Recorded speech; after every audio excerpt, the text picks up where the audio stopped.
चलिए अब हम लोग देखते हैं कंपोनेंट्स ऑफ अ वेक्टर, यानी वेक्टर के कंपोनेंट्स क्या होते हैं, इसको ज़रा समझने की हम कोशिश करते हैं।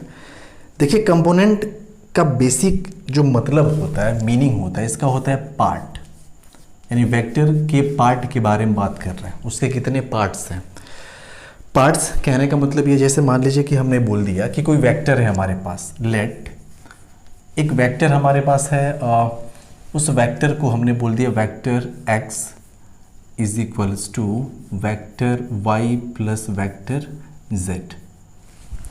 ये कोई वेक्टर x है जो कि दो वेक्टर के सम से बना हुआ है।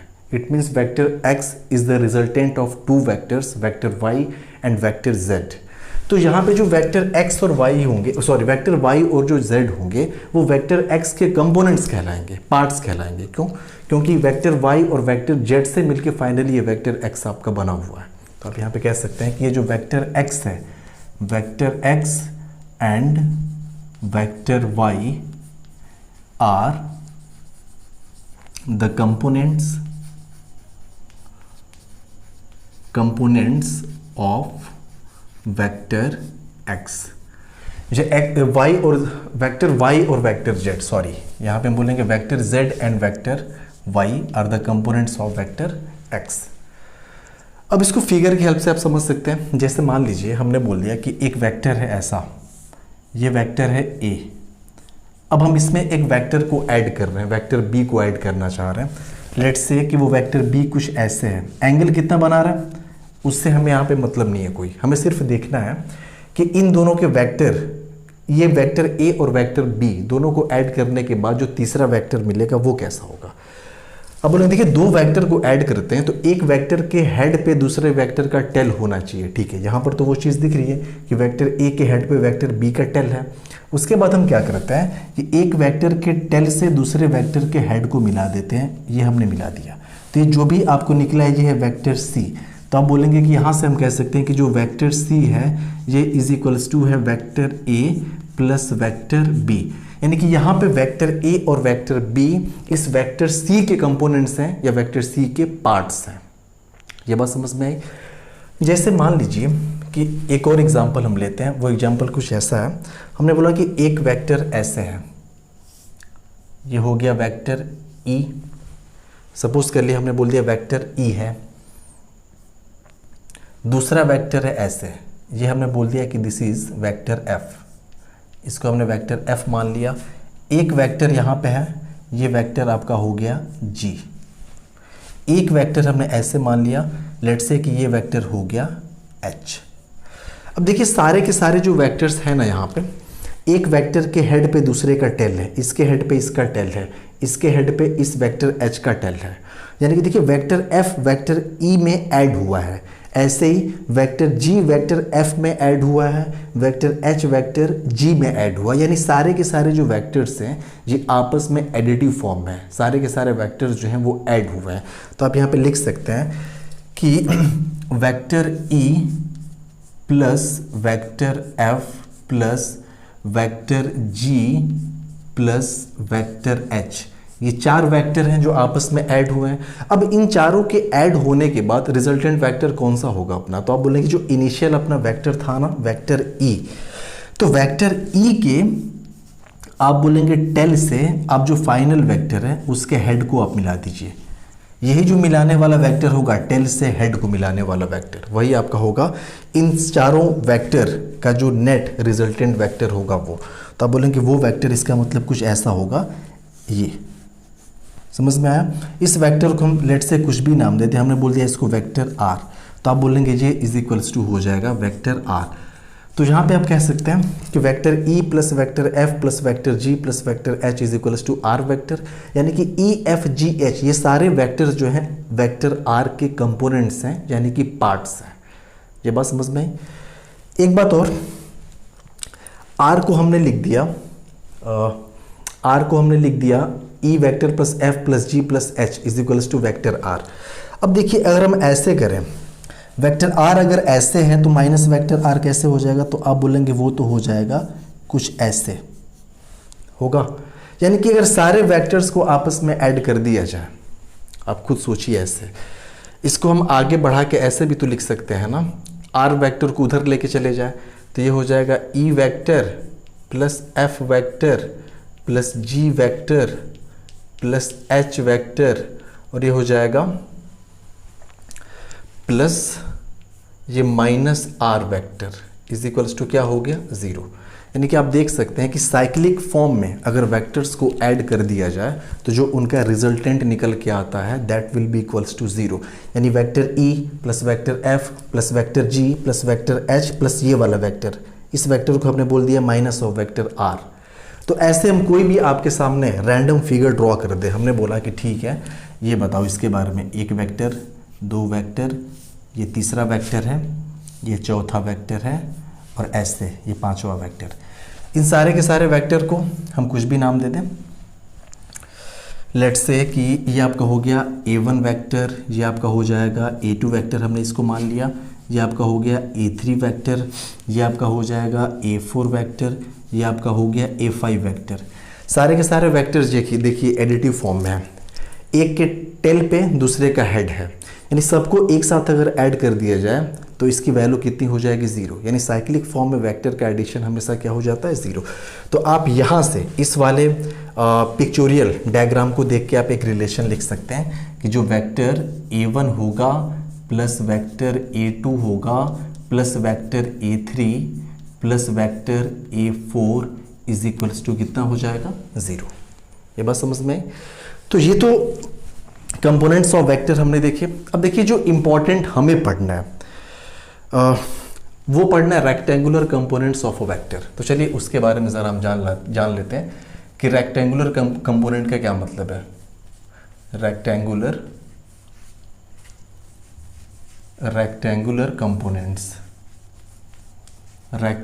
Components of vector.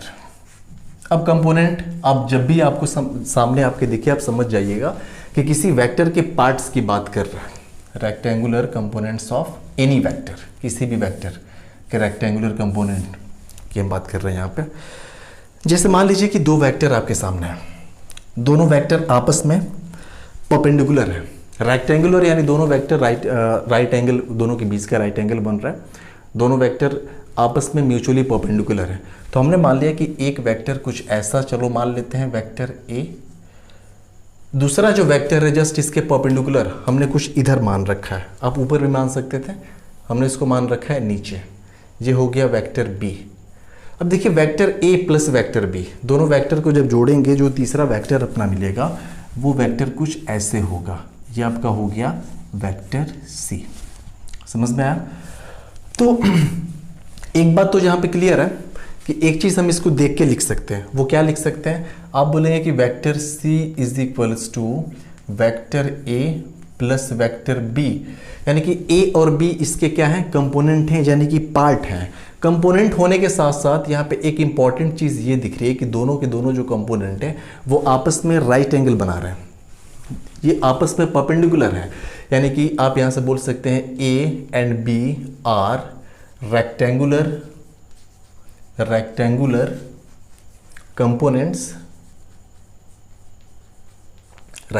Components of vector C, यानी वेक्टर सी के दोनों क्या है? रेक्टेंगुलर कंपोनेंट्स हैं। इस एंगल को हम चलो मान ले रहे हैं थीटा, इस एंगल को हमने क्या मान लिया? थीटा। अब एक बात और आप समझिए, ये वेक्टर बी जो आपके सामने लिखा हुआ है, तो ये पूरा वेक्टर बी है, लेकिन इस लेंथ की अगर हम बात करें तो ये लेंथ जो होगा ए के बराबर होगा, इसके मॉड की अगर हम बात करें तो। चलिए इसको हम एक ट्रायंगल का नाम दे रहे हैं। तो ट्रायंगल की इसकी नेमिंग कर रहे हैं हम लोग। इस पॉइंट को यहाँ पे जहाँ पे दोनों हेड्स आपस में मिल रहे हैं हमने बोल दिया ए, यहाँ पे हमने बोल रखा है सी, यहाँ पे जहाँ पे दो टेल्स आपस में मिले हुए हैं इसको हमने बोल दिया बी। तो आप बोल सकते हैं कि ए बी सी एक राइट एंगल ट्रायंगल है, यानी कि आप लिख सकते हैं कि in right angle triangle A B C. इस right angle triangle A B C में हम क्या लिख सकते हैं? देखिए ये जो साइड आपको दिख रही है ना, ये हाइपोटेनियस की तरह से वर्क करेगी और इसकी डायमेंशन कितनी है? तो आप बोलेंगे इसकी डायमेंशन हो जाएगी सी, क्योंकि आपको पता होगा हम लोग वेक्टर मैथमेटिकल रिप्रेजेंटेशन वेक्टर का कैसे करते थे, आपको थोड़ा सा हम बता दे रहे हैं। मैथमेटिकल रिप्रेजेंटेशन में हमने देखा था कि जैसे मान लीजिए कोई वेक्टर अगर ये लेट से कि कोई वेक्टर x है और ये x वेक्टर जो है ये positive direction of x axis के साथ ये प्लस x है, यहाँ से अगर अल्फा एंगल बना रहा है तो हम इसको लिखते थे x vector is equals to इसका मैग्नीट्यूड यानी x और ये होता था एंगल अल्फा डिग्री। ऐसे यहाँ पे आप कह सकते हैं कि ये वेक्टर c है ना, लेकिन इसका मैग्नीट्यूड की हम बात करें तो सिंपल हो जाएगा c। ऐसे वेक्टर b का मैग्नीट्यूड हो गया b और वेक्टर a का जो मैग्नीट्यूड हो गया वो हो गया a। हम मैग्नीट्यूड की बात कर रहे हैं। अब यहाँ से बताइए साइन थीटा कितना हो जाएगा, तो आप बोलेंगे यहाँ से तो हो जाएगा sine theta is equals to perpendicular upon hypotenuse. देखिए किसी भी राइट एंगल ट्राइंगल में जिस एंगल के लिए हम रेशियो कैलकुलेट कर रहे होते हैं उस एंगल के सामने जो साइड होती है परपेंडिकुलर होती है, हाइपोटेनियस आप पहचान जाएंगे जो स्लैंटेड साइड होती है उससे सबसे बड़ी होती है। तो यहाँ पे इस थीटा के सामने ये है तो ये परपेंडिकुलर हो गया, परपेंडिकुलर यानी सी ए, तो आप इसको बोल सकते हैं कि सी ए डिवाइड बाई हाइपोटेनियस आपका हो गया बी ए। और सी ए की वैल्यू कितना है, सी ए आप बोलेंगे बी के बराबर है तो बी डिवाइडेड बाई ये हो जाएगा सी, ठीक है, b डिवाइड बाई सी। तो यहाँ से हम लिख सकते हैं कि b is equals to C sine of theta. b को हमने क्या लिख लिया यहाँ से, c साइन ऑफ थीटा। दूसरी चीज़ अगर हम cos का रेशियो यहीं से निकालें, cos थीटा अगर हम लिखें तो आप बोलेंगे सिंपल है, cos theta is equals to होता है, हमने पढ़ रखा है बेस अपॉन हाइपोटेनियस। इस थीटा के लिए ये तो परपेंडिकुलर था, ये हाइपोटेनियस, तो जो बची हुई साइड है वो बेस हो गई। बेस की वैल्यू है a, हम शॉर्ट में लिख रहे हैं a अपॉन हाइपोटेनियस c हो गया, विच इम्प्लाइज यहाँ से a इज इक्वल्स टू हो जाएगा c cos ऑफ थीटा। तो देखिए दो चीज़ें हमने यहाँ पे, दोनों जो रेक्टेंगुलर कंपोनेंट्स थे उन दोनों के हमने मैग्नीट्यूड कैलकुलेट कर लिए। दो रेक्टेंगुलर कंपोनेंट थे सी के, कौन कौन से थे, एक तो ए था, दूसरा क्या था बी, और दोनों की वैल्यू हमने सी के टर्म्स में कैलकुलेट कर ली, सी और किसके टर्म्स में, थीटा के टर्म्स में। इसका मतलब तो ये कि किसी भी वेक्टर को हम दो रेक्टेंगुलर कंपोनेंट में रिजॉल्व कर सकते हैं, तोड़ सकते हैं। अगर दो वेक्टर से मिलके तीसरा वेक्टर बन रहा है तो तीसरे वेक्टर को फर्दर हम दो वेक्टर के फॉर्म में तोड़ सकते हैं। अब यहाँ पे देखिए चांस की बात क्या है कि जो दो वेक्टर्स थे दोनों आपस में परपेंडिकुलर थे, इन दोनों से मिलकर वेक्टर सी बना था। तो फर्दर हम जब सी को स्प्लिट करेंगे तो दो परपेंडिकुलर कंपोनेंट्स निकलेंगे हमें, अगर हमें एंगल्स के बारे में आइडिया हो तो। जैसे अब किसी भी जैसे हमने एक एक्सिस ड्रॉ कर लिया, ये जो है ये इंपॉर्टेंट चीज़ है, इस पॉइंट को आप ध्यान से समझेंगे। हमने बोला कि लेट्स से कि ये कोई एक्सिस, कोऑर्डिनेट एक्सिस हमने ड्रॉ कर दिया, इस एक्सिस पे ये हो गया positive direction of x axis, चलिए यहाँ पे हमने ले लिया प्लस वाई एक्सिस है ये आपका, और कोई एक वेक्टर हमने ड्रॉ कर दिया, लेट्स से ये आपका तो ओरिजिन होता है और यहाँ से कोई वेक्टर है एक, ये कोई भी वेक्टर हो सकता है आपका। इस वेक्टर को चलिए हमने मार लिया वेक्टर आर, और ये जो वेक्टर r था ये थीटा डिग्री के एंगल पे था with respect to the positive x axis. इसको मैथमेटिकली हम कैसे रिप्रेजेंट करेंगे, आप बोलेंगे vector r is equals to इसका मैग्नीट्यूड और एंगल थीटा डिग्री, और हमेशा हम एंगल कैसे मेजर करते हैं, anti clockwise with respect to the positive x axis. अब ये जो वेक्टर है इसको हम दो परपेंडिकुलर कंपोनेंट्स में तोड़ सकते हैं। अब कैसे तोड़ेंगे, आप क्या करेंगे, इस वेक्टर पे ऐसे हाथ करिए और 90 डिग्री पे अपनी हथेली को फैला दीजिए, तो एक कंपोनेंट ये मिला, दूसरा कंपोनेंट आपका ये मिला। तो आप बोलेंगे दो कंपोनेंट्स यहाँ से मिलेंगे, एक कंपोनेंट को पाने के लिए हम क्या करेंगे, हॉरिजॉन्टल एक्सिस पे हमने एक प्रोजेक्शन ड्रॉ कर दिया, दूसरे कंपोनेंट्स के लिए हमने वर्टिकल एक्सिस पे एक प्रोजेक्शन ड्रॉ कर दिया। तो ये दो कंपोनेंट्स हमें मिले और दोनों आपस में परपेंडिकुलर हैं। एक तो ये कंपोनेंट मिला इसका हॉरिजॉन्टल, इसको बोलते हैं हॉरिजॉन्टल कंपोनेंट, ठीक है, और ये एक दूसरा कंपोनेंट हमें मिला जो हो गया आपका vertical component of vector R, ये आपका हो गया वर्टिकल कंपोनेंट। अब देखिए दोनों को हम निकाल सकते हैं, यहाँ से भी देखिए ये जो ए था ना ये हॉरिजॉन्टल कंपोनेंट था और ये वर्टिकल कंपोनेंट था। आप इसको ऐसे भी तो कर सकते थे ना, आप बोलेंगे अगर ये बी है ना वेक्टर तो इसको हम पैरेलली डिस्प्लेस कर दें, कुछ फर्क नहीं पड़ेगा, तो इसको आप डिस्प्लेस करके इधर लेके आइए, इसके टेल को जस्ट यहाँ पे कर दीजिए पैरेलली डिस्प्लेस करके, तो आप बोलेंगे फिर तो ये कुछ ऐसा बन जाएगा। इसको हम डॉटेड लाइन से दिखा रहे हैं, ये अगर इसकी लेंथ b है तो इसकी भी लेंथ कितनी रही होगी b। तो आपने बोला यहाँ भी वही चीज़ है, c को हमने 20 से फाड़ा है तो एक इधर गया कंपोनेंट, दूसरा कंपोनेंट इधर आया, दोनों आपस में 90 डिग्री पे है। तो यहाँ से ए कैसा निकल के आया था, A is equals to C cos theta, यानी हॉरिजॉन्टल कंपोनेंट हमेशा रिजल्टेंट वाले का कॉस थीटा होता है। तो इसको आप लिख सकते हैं, ये देखिए इसको हम बोलेंगे हॉरिजॉन्टल कंपोनेंट, ये हो गया आर एक्स, एक्स एक्सिस पे है, और ये आपका हो गया वर्टिकल कंपोनेंट, तो ये हो गया आर वाई।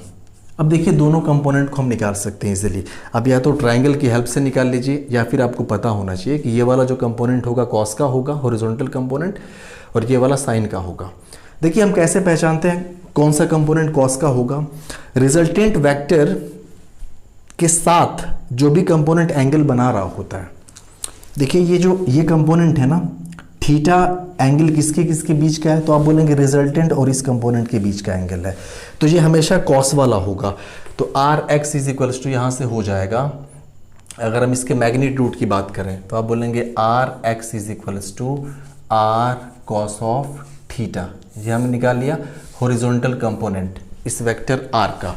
वर्टिकल कंपोनेंट हमेशा साइन वाला होगा, ये आपका हो जाएगा साइन थीटा। तो R y is equals to मिला, R y is equals to R sine of theta. तो आई होप कि ये आपको समझ में आया होगा अच्छे तरीके से। चलिए हम कुछ ऐसा अगर बोल देते हैं आपके सामने, एक थोड़ा सा केस हम इसमें ले रहे हैं। हमने बोला कि लेट्स से कि आपके सामने ऐसा कुछ दिया हुआ है,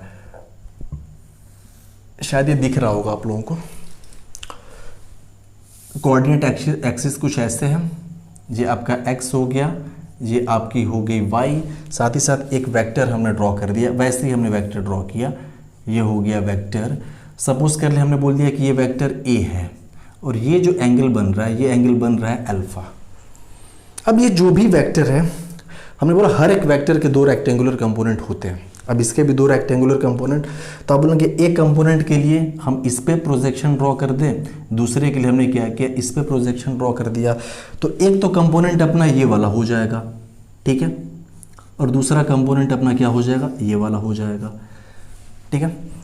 अब देखिए यहाँ पे हॉरिजॉन्टल और वर्टिकल की हम बात करें तो एक चीज़ जो हमने वहाँ पे बताई थी कि एंगल के साथ वाला जो कंपोनेंट होता है वो कॉस का होता है, बाकी जो दूसरा होता है वो साइन का होता है। तो आप बोलेंगे ये वाला जो कंपोनेंट हो रहा है, देखिए अल्फा जो एंगल बन रहा है इस एक्सिस के साथ बन रहा है, ये वर्टिकल वाले कंपोनेंट के साथ। तो आप बोलेंगे ये जो वर्टिकल कंपोनेंट रहा होगा ए का, यानी कि इसको हम लिखें A y is equals to, ये हो जाएगा A cos of theta. A cos theta क्यों, क्योंकि एंगल इसी के साथ बन रहा है। ऐसे यहाँ से हो जाएगा ये A x is equals to A sine theta. तो देखिए दोनों में आपको फ़र्क क्या दिख रहा है, यहाँ पे जो आर एक्स था वो कॉस का कंपोनेंट था, आर कॉस थीटा, लेकिन यहाँ पे ए साइन थीटा है, तो सब एंगल पे डिपेंड करता है। ये बात समझ में आ रही है आपको। ये या फिर आप ये भी तो कह सकते थे ना कि इसको हम आर एक्स मान लें, इसका मैग्नीट्यूड देखिए, ये तो आर होगा, इसका मैग्नीट्यूड की अगर हम बात करें, इसका मैग्नीट्यूड आर एक्स होगा, इसका मैग्नीट्यूड सिंपल आर वाई होगा। तो यहाँ से अगर कॉस थीटा निकालें तो आप क्या लिखेंगे, आप बोलेंगे cos of theta is equals to base upon hypotenuse. Base कितना है, ये आर एक्स, तो आप बोलेंगे आर एक्स अपॉन हाइपोटेनस कितना हो गया, ये आर। तो यहाँ से क्या मिल गया, R x is equals to R cos of theta, और यही चीज़ तो यहाँ पे लिखी गई है। ऐसे ही यहाँ से साइन अगर यहाँ से निकालेंगे तो ये वाला आपको मिल जाएगा, और ये इसके बराबर है, आर वाई के बराबर।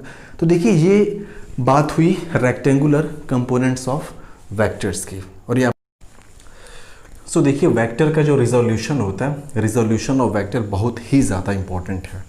आगे वेक्टर में जितने भी चैप्टर्स हम लोग पढ़ेंगे वेक्टर से रिलेटेड, यानी जिसमें वेक्टर्स के इस्तेमाल होंगे, जैसे आपका रिलेटिव मोशन हो गया, आगे आप देखेंगे Newton's law of motion, mechanics में वेक्टर को रिजॉल्व करना आपको अच्छे से आना चाहिए, तभी जाके आपके लिए क्वेश्चंस आसान हो पाएंगे।